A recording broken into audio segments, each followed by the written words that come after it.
mutane wasu kansu bai waye da ƙidayen nan ba. Ka samu ka je mutanen unguwan nan suna ɗan jin maganar ka saboda ku ne kuke taɓa irin abubuwan nan na zamani. Ka ɗan wawwayar musu da kai haka gida haka su gane me ake nufi da ƙidayen nan. Ka gane? Kuma ka san aka yi hakan fa ƙidaya za ta amfanar da mutane sosai saboda aka tantance adadin al'ummar da suke Najeriya. Ka gane? Hakan za mu samu ci gaba kuma wallahi sosai. To haka ne, Allah ya sa mu dace. Allah ya sa su fahimce ni. To amin. Nan makota haka aka biyo wasu da duka ma'aikatan nan sun zo za su fara irge.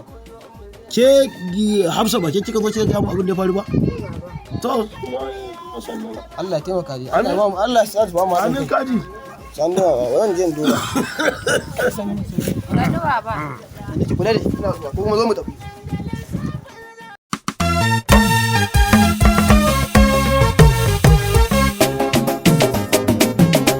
Zo mu je, don ku zo mu je, ku taimaka ku fito ai, fito da tsoho da saurayi, gida ma'aikatan mu za su yi, da ni da kai, kuma da ke da shi, da ku da su, da sanar da su, su zam cikin shiri in karayi babu su, da ban arzikin kasa karayi babu su.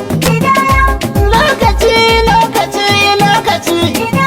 ga lokacin da ya zo mu yi lokaci domin tana da riba gaba za mu ci don albarkacin kasa za mu taho mu ci rashin sanin hakan kuma shiga firgici sai an kama dai ai ta kula ku ci ku fito mu je su ma su fito mu je ki fito mu je kai ma ka fito mu je